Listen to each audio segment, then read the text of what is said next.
Bienvenue à La Discussion. Nous nous pensons aujourd'hui sur un discours qui a profondément marqué les esprits, celui prononcé à Bamako par le capitaine Ibrahim Traoré. Au cœur de son intervention, il y a un concept à la fois puissant et, disons-le, inquiétant, celui de l'hiver noir, une période de chaos sanglant qu'il prédit pour l'Afrique de l'Ouest. Et ce discours nous place face à une question fondamentale.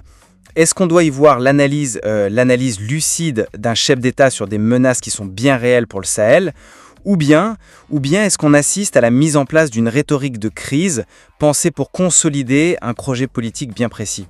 Pour ma part, je vois dans cet avertissement une analyse géopolitique vraiment lucide, un appel à l'action rendu nécessaire par l'urgence des dangers qui se profilent.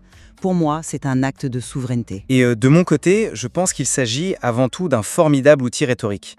Un discours qui, bien sûr, s'appuie sur des tensions réelles, mais qui vise surtout à légitimer l'alliance des États du Sahel et, au fond, à neutraliser toute forme d'opposition. Moi, je pense qu'il faut prendre cet avertissement très au sérieux. Le capitaine Traoré n'est pas un prophète de malheur qui invente des menaces de toutes pièces. Il se positionne en historien du temps présent. Il regarde ce qu'il s'est passé avec le printemps arabe, il le cite d'ailleurs explicitement, et il en tire une leçon terrible. Une intervention extérieure, sous couvert de libération, a plongé des pays comme la Libye dans un chaos dont ils ne sont toujours pas sortis. Son discours est donc un acte de prévention. Il dit à ses concitoyens, à ses voisins, « Regardez ce qui est arrivé ailleurs, ne soyons pas les prochains ». L'hiver noir, ce n'est donc pas une simple figure de style, non. C'est la description clinique d'une stratégie de déstabilisation qu'il attribue à ce qu'il nomme l'impérialisme, mettre la région à feu et à sang pour empiler les ressources. Face à un tel scénario qui relève de la survie, eh bien la création de la Confédération de l'AES n'est plus un choix politique, c'est une nécessité vitale. C'est pour ça que ces métaphores sont si fortes.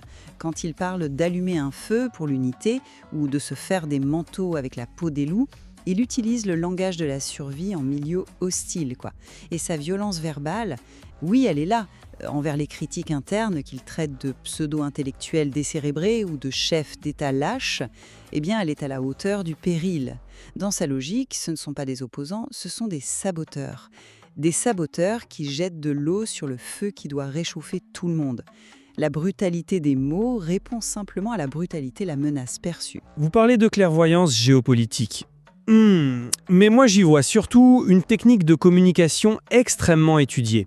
Pour moi, le point clé n'est pas ce qu'il dit, mais pourquoi il le dit de cette façon. Ce discours, c'est un cas d'école de ce qu'on appelle la rhétorique de crise.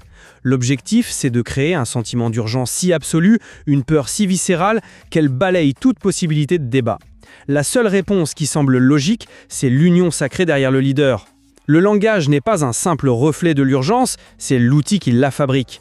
Quand vous qualifiez vos détracteurs de, je cite, de très vilains avec leur gueule de miséraille ou de posséder des yeux de drosophile sauvage, vous ne cherchez pas à convaincre, vous cherchez à déshumaniser. Vous transformez l'opposant politique en une monstruosité biologique qu'il faut éradiquer, pas écouter. Et ça crée une fausse dichotomie qui est extrêmement dangereuse. Soit vous êtes avec l'AES, corps et âme, soit vous êtes un traître vendu à l'ennemi. Il n'y a plus de place pour une troisième voie, pour une critique constructive, pour un débat sur les stratégies. Et c'est là que réside le plus grand risque. Cette prophétie de l'hiver noir pourrait bien devenir autoréalisatrice. À force de se préparer à une guerre totale, de diaboliser tout le monde, voisins, partenaires, opposants, on finit par créer les conditions de l'isolement et du conflit qu'on prétendait vouloir éviter. Mais attendez, en ne parlant que de l'impérialisme, il ne nie pas les problèmes internes, il les hiérarchise. C'est différent. Pour lui, la menace extérieure est la cause première, celle qui exacerbe toutes les autres faiblesses.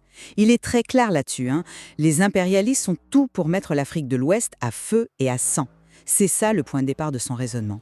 Les acteurs internes qu'il critique si durement sont, dans sa vision, soit des agents conscients, soit des idiots utiles de cette stratégie. Il ne s'agit pas d'une diversion pour éviter de parler des problèmes de gouvernance. C'est une tentative de remonter à la source du mal. C'est un peu comme un médecin qui, face à un patient avec de multiples symptômes, cherche d'abord à identifier le virus principal. S'attaquer à l'impérialisme, c'est s'attaquer au virus. Le reste, ce sont les symptômes qui, espère-t-il, s'atténueront une fois la cause première traitée. Je vois l'idée du médecin, oui, mais la métaphore a ses limites, vous ne trouvez pas ?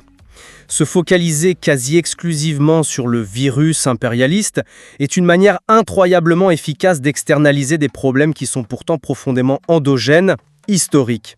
Le terrorisme au Sahel, les tensions intercommunautaires, la corruption, tout cela existait bien avant la SES et ne peut pas être simplement imputé à une main invisible extérieure. En faisant de l'impérialisme, l'alpha et l'oméga de tous les maux, on s'épargne une introspection qui serait douloureuse certes, mais nécessaire sur les propres responsabilités des élites et des gouvernements successifs de la région. C'est un discours qui déresponsabilise. Et puis, au-delà de ça, il y a la méthode. Comment peut-on prétendre construire une unité panafricaine en insultant publiquement les dirigeants de pays voisins comme ceux de la CEDEAO? Qualifier des chefs d'État de lâches, ce n'est pas une stratégie d'union. C'est une stratégie de rupture. Ils ne rassemblent pas. Ils fracturent le continent en créant un bloc idéologique contre un autre. Pour moi, c'est l'antithèse même de l'unité continentale. Mais c'est précisément parce que le terrain est déjà si fragile, avec les problèmes que vous venez de mentionner, que la menace extérieure est si dangereuse. Et c'est là que la métaphore de l'hiver noir devient un outil non pas de manipulation, mais de mobilisation. C'est un électrochoc. Traoré le dit lui-même. Il déplore que certains Africains ne se réveillent pas. Face à ce qu'ils perçoivent comme une forme de léthargie, voire de complicité, il faut une image qui frappe, une image qui sorte les gens de leur torpeur. L'hiver noir, c'est l'alarme incendie qu'on tire pour réveiller tout l'immeuble. Oui, le son est strident, il est désagréable, mais il est nécessaire quand le feu est déjà au premier étage. Le but est de créer un réflexe de survie collectif, de souder les peuples autour d'un objectif simple et non négociable, ne pas mourir. Et dans sa vision, l'AES est le seul abri disponible avant que la tempête n'emporte tout le monde. Le mot que vous utilisez, électrochoc, est intéressant. Un électrochoc peut réveiller, c'est vrai, mais il peut aussi causer des dommages irréversibles. Et c'est là que se situe ma principale inquiétude. En présentant la situation non pas comme un ensemble de défis complexes à gérer, mais comme une apocalypse imminente, on sort du champ de la politique pour entrer dans celui du sacré. Toute action de l'AES, aussi autoritaire soit-elle, devient légitime car elle est parée de l'urgence de la survie. On ne débat plus de la meilleure façon de construire l'abri, on se tait et on remercie l'architecte. C'est un mécanisme de consolidation du pouvoir vieux comme le monde. On crée un état d'urgence permanent, justifié par cette prophétie de Niver qui permet de court-circuiter tous les processus démocratiques et de faire taire toute voix dissidente. Toute critique n'est plus une opinion, elle devient une trahison, une complicité active avec les forces du mal qui amènent l'hiver. On ne discute plus, on croit. Mais n'est-ce pas justement ce qui est nécessaire pour refonder le panafricanisme sur de nouvelles bases? Il pose un choix radical, presque biblique. Les survivants de cet hiver n'auront que deux options, je cite, « s'unir pour toujours contre l'impérialisme ou se résumer à être des esclaves jusqu'à disparaître ». Ce n'est pas seulement de la politique, ça, c'est une vision du destin de l'Afrique. Il acte l'échec du panafricanisme des discours, des sommets, des résolutions non contraignantes. Et il propose un panafricanisme de combat, un panafricanisme des tranchées. L'AEDUS serait l'avant-garde, le noyau dur de cette nouvelle approche, décomplexée, qui ose nommer ses ennemis et qui assume la confrontation. C'est une rupture, bien sûr, c'est brutal, mais face à des décennies de ce qu'il considère comme une soumission déguisée, est-ce que cette rupture n'est pas la seule voie pour atteindre une souveraineté réelle et non plus une souveraineté de façade? Non mais là, pardon, j'avoue que j'ai du mal à suivre votre logique. Parce que si l'objectif est l'unité, comment la division peut-elle être la méthode? Ce qu'il propose, ce n'est pas un panafricanisme inclusif, c'est la création d'un bloc idéologique fermé.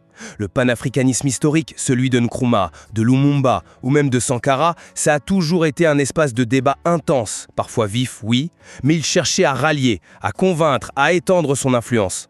En traitant d'autres dirigeants de lâches et les intellectuels critiques de décérébrés, Traoré ne cherche pas à rallier. Il excommunie, il dessine une ligne dans le sable et il dit « Ceux qui ne sont pas de mon côté de la ligne sont des ennemis du peuple ». C'est une vision factionnelle, ce n'est pas unificateur. Le vrai défi du panafricanisme aujourd'hui, ce serait de trouver un consensus, de construire des ponts entre les différentes visions du continent, même avec ceux avec qui on est en profond désaccord. Or, ici, on fait l'inverse, on brûle les ponts et on creuse des fossés. Ce n'est pas l'unité de l'Afrique qui se dessine, c'est l'unité d'une partie de l'Afrique contre le reste. Pour résumer ma position, je reste convaincu que la gravité du ton du capitaine Traoré est simplement le reflet de sa perception aiguë de la menace. Il propose une vision d'unité souveraine à travers l'AES, non pas comme une option parmi d'autres, mais comme le seul chemin possible pour échapper à ce qu'il voit comme un démantèlement programmé. Pour moi, la pertinence de son diagnostic géopolitique justifie la dureté de la thérapie qu'il propose. Et pour ma part, je continue de penser que ce discours, en dépit du fait qu'il s'ancre dans des problèmes réels, relève d'une stratégie politique précise. Il utilise le registre de la peur existentielle pour forger une alliance politico-militaire et surtout pour faire taire toute critique. Le risque à terme est que cette rhétorique de la confrontation absolue finisse par saper la stabilité et l'unité même qu'elle prétend vouloir sauver. Au fond, l'avertissement de cet hiver noir peut donc être lu de deux manières, soit comme une analyse géopolitique qui sonne l'alarme et qui exige une action radicale, unie et immédiate pour la survie, Soit comme un instrument politique redoutablement efficace conçu pour remodeler le récit régional, légitimer une alliance de pouvoir et la souder face à une menace, qu'elle soit réelle ou qu'elle soit amplifiée. Le discours lui-même nous force à considérer ces deux lectures, non pas comme exclusives, mais comme les deux faces d'une même réalité complexe qui déterminera l'avenir du Sahel.